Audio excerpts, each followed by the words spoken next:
Hi everyone, welcome back to another video for PSO2 New Genesis. So today what I want to do is, there was recently an interview with one of the series directors for PSO2 NGS, which is Daiki Hamazaki. And this was an interview in the Dengeki Online magazine, which is like a Japanese magazine. Now the reason why I mention this is because the interview was actually really interesting and covered quite a lot of things that weren't featured in the NGS headline. So what I want to do is go through a few of these things, discuss my thoughts on them, and just how I think it relates to NGS and how I think the game is going to develop going forward. So I hope you find this interesting. So with that being said, let's get started. Now just before we look at this interview, this again is from Dengeki Online, which is a Japanese site. This has been translated automatically, so some of the grammar and everything in the translation is a little bit off, so it does leave a little bit open to interpretation, but we can get a rough idea of what Hamazaki was saying in this interview. So the first question that I want to cover is, they asked Hamazaki, has there been any change in the number of players in the last 4 years? Relating specifically to NGS, because obviously NGS has just celebrated its 4th anniversary. And Hamazaki said, there's no big change. 25% of new players are from NGS and 75% of players are from PSO2 Classic. Only new people are increasing and old players are not leaving, and they continue to maintain the balance. So that's suggesting that the player base is quite stable, which again, if you look on the global side at things like Steam charts, the player base is relatively stable overall at the moment. Now that is good and bad. It's good in that we're not really losing a huge amount of players, which is good, but the downside is that we don't also seem to be really bringing a huge number of new players in. So maybe that's a sign that Sega need to try and improve the offerings to make the game attractive to new players. But really interesting to see that 75% of players have come from PS2 Classic. So it's clear that there is that follow-on from people who are already invested in the Phantasy Star franchise. Now, interestingly, still on the subject of the player count, he did also kind of touch on the global version a little bit. So they asked him, is it still difficult to increase the number of new users? And he said, the global version is still in a situation where many new people are still entering. In Japan, it's 13 years since PSO2, so there are many people who return.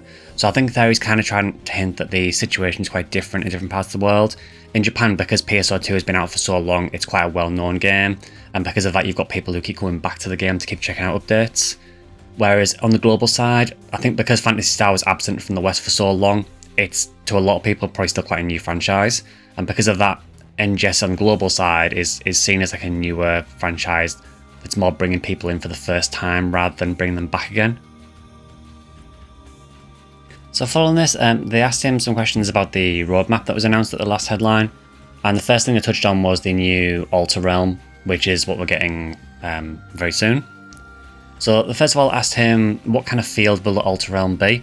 And again, apologies for some of the translation here, it is quite rough, but I can kind of work it out. So he said that the Alter Realm is more or less connected with the story, and roughly speaking, it's a place that can be reached from a dimensional rift that's appeared in Halpha. It's an unknown place for Halpha's arcs, and players are going to advance investigations into the danger and the possibility of the enemy appearance. So what he's saying there is, arcs are basically going to investigate this new rift that's appeared that leads to the Alter Realm, and we're trying to figure out what's actually caused it. And he's also said, I hope you can imagine the space connected to the mysterious enemies that appeared in the limited time emergency quest. So we recently had that story-based emergency quest that introduced these new types of enemies, which we now know are the High Starless. So it's clear that the Alter Realm is basically going to be the way of explaining what these High Starless are. So that emergency quest was designed to kind of funnel us into the Alter Realm. Now interestingly, he did quickly mention something else as well about this. They asked him about the characteristics of the Alter Realm, and his response was that there are some users who've imagined the eccentric zone of PSO2, which I think he's either referring to the parallel areas or the ultimate areas, I'm not sure which, but he's referring to one of those, I believe. And they asked him if Alter Realm is similar to that, and Hamazaki's response was that he imagines that it is something different from what we've seen so far. So it's not going to be exactly the same as ultimate or parallel areas from what I can tell. So next up, they asked him a little bit about how the Alter Realm is going to be delivered. So we know that the first Alter Realm quest that we're getting is going to be what's called the Interception section, which is where you basically fight enemies, and then after a while a boss will appear, and the boss's strength will depend on how many enemies you've killed and so on. But we do know that a bit later on the roadmap we are getting a battle-focused one as well. So they asked him what was the intention of shifting the delivery time of those two quests. In other words, why aren't they releasing together? And his response was essentially that if they release them both at the same time, it will split the player base up too much. And it will basically divide people up into those quests too much, and he doesn't want to split the player base to an extent where it might be difficult to get a party for each individual quest. I guess the other implication is that he doesn't want one quest to just become irrelevant straight away, which has been a bit of an issue with NGS with some content. So by doing it this way, we're basically wanting to funnel players into the interception quest first, and then once that's been around for a while, then we'll switch over to the more battle-focused one. So it's interesting the way that they're splitting these up. I think it generally is quite a good idea, because the last thing you want to do is have two pieces of content available at the same time, which is just going to split the player base up and potentially make it more difficult to actually get good parties for each of them. So he did also briefly go into how the quest is actually laid out and how it works. Again, if you've seen the headline, that's kind of been covered already, so I'm not going to cover that in this video. But he did go into the mechanics of how the quest works. So if you haven't seen how it works, just go and check the recent headline. They do kind of go through how it actually plays out. So moving on a little bit, they asked him a few more questions about the content on the roadmap. And they said, on the roadmap, there is a new field update from October to November, December to January. Is this related to the Alter Realm? And his response to this was, yes, we're planning to use different fields as a motif that's different from the field that's been released in the PV, which is like the teaser. As for updates for the new field, we are planning to continue the update of the new field from February next year. So I think what he's hinting at here is that the Alter Realm is going to have an area in each region. That would make sense to me. Now, given the release schedule of how NGS works, the first Alter Realm we're getting is Ritem, so I would imagine the next one will probably be Kavaris. So I would guess that the one in kind of October to November is probably Alter Realm Kavaris. Again, I could be wrong, but that's just the feeling I get from this. And then I would assume that the one after that is maybe Alter Realm Steer, and then maybe Alter Realm Earlier after that. It just kind of makes sense with how the game's going. We've always gone on this like cyclical release schedule where we rotate through each region. And as Elio just had an update not so long back, I think we're starting with Ritem, and I think we're probably going to move on to Kavaris next. So another thing that was mentioned was they asked, there was an open field as one of the highlights of the early days of NGS. Is such a thing planned? And his response was, as of now, there are no plans to deliver a new open field. Rather, it's important to regularly distribute changes in play in the form of permanent content with different rules in play, such as the Seal Exploration, Nameless City, and Alter Realm. So I am actually okay with this, because I feel that the open world part of NGS is probably one of its weakest points. It's no surprise to anyone when you play that a lot of the open world in NGS is very, very dead, and there isn't really a whole lot to do in it. So I think kind of moving on from that is probably a good thing. The way I view it is, it's an experiment that they tried. I don't think it's really worked, and I see them as acknowledging that and kind of moving on to something else now. So it does look like going forward we are going to focus more on like instance content. So things like, how the Seal Exploration was, how Nameless City was, and how the forthcoming Alter Realm is as well. Again, I'm totally okay with that. Phantasy Star Online has quite often had instance content, so it's nothing new by any means. And I feel that the way that NGS handled the open world hasn't really worked, and I think that moving on to something new is a really, really smart idea. So moving on from the areas, they next went into the new EX style system that was teased at the last headline. Again, for anyone who didn't see this, it was a very, very brief trailer, literally a few seconds long, really hard to tell anything from. So they asked him a few questions about what this EX style actually is. So Hamazaki's response was, I think the EX style should be considered as a position like a third class following the main class and subclass. For example, if you're a hunter, you can use the action of EX style while using the sword, or the action of EX style will appear according to the attacks of the sword, etc. After that you can grow it into something like a skill tree. So again, the translation is a little bit off here, but I think what he's saying here is basically that the EX style is going to have some kind of skill tree attached to it, so you'll be able to kind of customize how it works. We know that we are getting, I believe it's 3 different EX styles to begin with, but we may get more in future. But it looks to me like it's going to be another way of being able to customize how your class plays and give you a little bit more individuality, which I'm all for. Now, interestingly, it does also seem like we may not be getting any more classes, at least not for the time being. It did kind of give me the impression from this that maybe we're doing the EX style instead of that, but again, that could be something that's been a bit lost in translation. There isn't a whole lot we can really talk about for EX styles at the moment because, again, the teaser for it was extremely short, and it is only touched on a little bit in this interview. It is still in quite early stages, I believe. Other things he mentioned about the EX style is that there are 3 different types planned. He would like to add more in future. And also, some of them are based on proximity to the enemy, so there are ones that favour melee classes, ones that favour range classes. So again, I guess that the EX style you use is going to depend a lot on which class you're playing. So I guess if you're playing something like Ranger, you're going to go with one that benefits range damage, obviously. So it sounds like quite an interesting system, but we do need to see a lot more information on this. Again, it was really hard to glean anything from the trailer. So after talking about EX style, they did also briefly touch on skill rings, which if you haven't seen are also coming back to NGS. Skill rings were a thing in base game PSO2, but from what Hamazaki said in this interview, it sounds like they're going to function a little bit different in NGS. So in NGS, the impression that he gave in the interview is that it's maybe going to be something more similar to EX affixes. So maybe this is another way of adding EX affixes to your character. So, you can already do it through your weapon, obviously. Maybe this is another way of getting an extra EX affix. Maybe it will have its own unique EX affixes. So again, there isn't a whole lot of information on skill rings, but we do know we are getting them back at some point. I don't know if we know when we're getting them yet. I think it might be on the roadmap, but at the moment there is very little information on skill rings. Just know that they are coming at some point.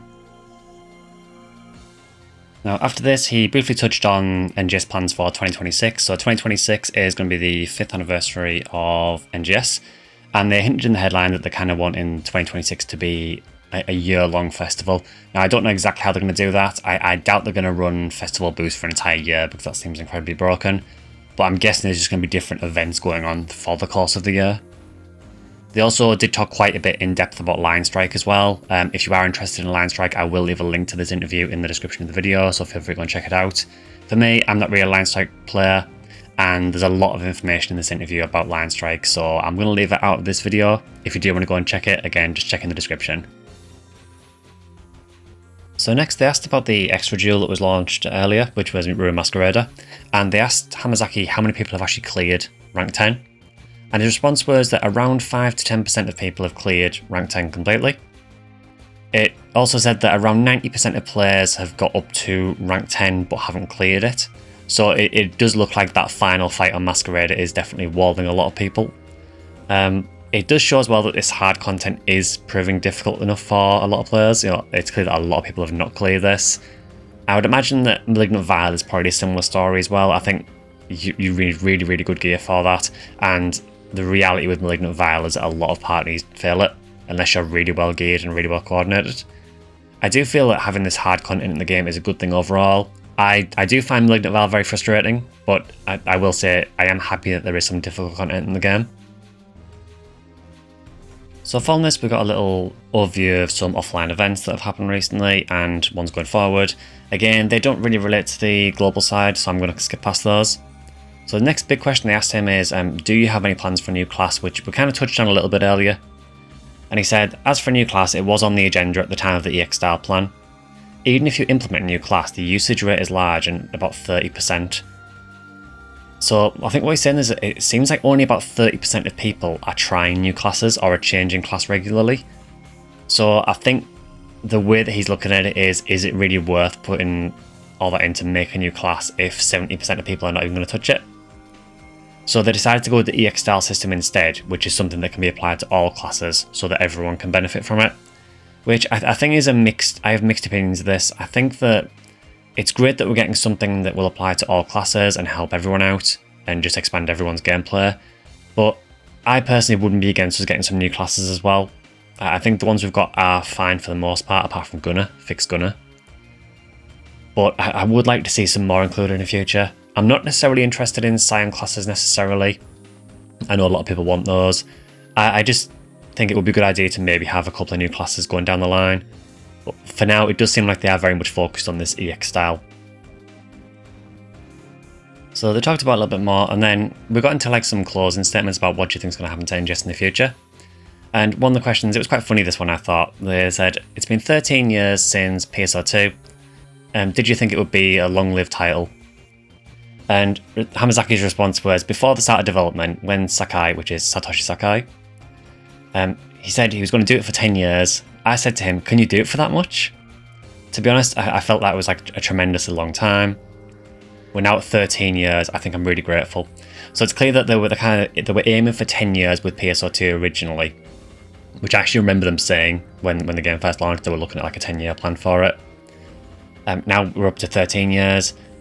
I do think it's a little bit disingenuous because yes, it's 13 years, but the game doesn't get updated anymore. It hasn't been for a long time. So is it really 13? The game is still technically online, I guess, so take that how you want. But it's clear that they're very grateful for the support that PSO2 has had since base and going through to NGS as well.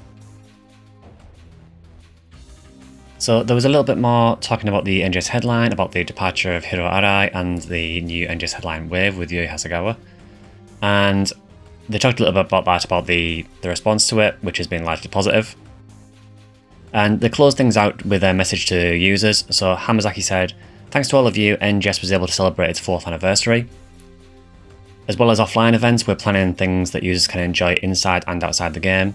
In addition, this year is also the 25th anniversary of PSO, and we're preparing for the end of this year, so please look forward to it. We will continue to cheer for the 5th anniversary of NGS next year and the 15th anniversary of PSO2. So, obviously very, very grateful for all the players that are still playing. Now, the bit about the 25th anniversary of PSO, they did kind of touch on it a little bit in the headline. So, on the roadmap, there is actually a picture of a Ragrappy from PSO 1. They mentioned that there is a Sega collab, which is going to happen sometime between December and January, which December 2025 is the 25th anniversary of PSO, so that would line up perfectly. And they also mentioned that I believe there's going to be some kind of quest with PSO enemies, so I assume Ragrappies are going to be in it, whether anything else is, I don't know. But it looks like they do have some kind of plan with NGS for the PSO 25th anniversary. I would assume we're probably going to get a scratch with N-Spec PSO outfits as well, that would be my assumption. As for whether we get anything else for the PSO 25th anniversary outside of NGS, I don't know. We still haven't really heard anything on that. I would think, if anything, we might get something maybe at Tokyo Game Show, but it also wouldn't surprise me if we don't get anything. I have covered that in a previous video about 2025 and Phantasy Star, so go and check that out if you haven't already. But yeah, overall though, this was a really, really interesting interview. I will say that a lot of this was missing from the headline, and I think a lot of people watched the recent headline and were very disappointed because it seemed quite short and there wasn't really a whole lot in it. I think Sega going forward could really, really help their image by adding some of this information to the headline. There's obviously some reason why they didn't, whether it was time constraints or something, I'm not sure, but there was obviously a reason why they didn't add some of this to the headline. Now, personally, I think adding some of this would maybe give people a better indication of what's actually planned for the game, what's coming down the line, what the sort of director vision is for the game. And I think that would maybe put some people at rest a bit. There's always going to be some people who will just complain about everything. That's always been a thing with NGS, but I think doing this would help towards that slightly and give people an impression of what's actually happening behind the scenes. So, Sega, if you're listening, it would be nice to get some English translations of interviews like this, or some development post to let us know maybe what's going on behind the scenes every now and again. That would be really, really cool and would keep the global fan base a bit better in the loop as well. There is a bit of an issue with that at the moment. We are getting an NGS headline fairly soon. I believe it's possibly in August, which is going to be like an offline NGS headline, in terms of it's going to be an offline event at Sega's HQ where Japanese players are going to be able to play the September content. The issue with that is that they're doing it live, so there's not going to be an English translation for it, I would imagine. The only thing I can think of is that maybe they're planning to upload that video slightly later, maybe the day after, with an English translation added, which I hope they do, because I don't think it would be a very good move to do this headline only aimed at the Japanese audience, because it would kind of give the impression like they were shutting the global audience off, which is not what you want to be doing. So hopefully they've got a plan for that. But yeah, I'll end this video there. Again, I will leave the link to this interview in the description, so if you are interested, go and check it out. There is a lot of information in there. Just be aware you'll probably have to run it through a translator, and even then some of the translation is a little bit sketchy. I would personally recommend using something like DeepL if you haven't already. That tends to be a bit of a better translator from what I've used personally. So yeah, feel free to go and check that out. If you have enjoyed the video, please consider liking, subscribing, or joining as a member on YouTube if you want to. You can follow or sub over on my Twitch channel, which is SectionSkyly, where I stream twice a week. I have an X and a Bluesky that both SectionSkyly, and you can also follow me, join my Discord as well, which there'll be a link to that in the description as well. So yeah, hope you have a good week, and I'll see you guys next time.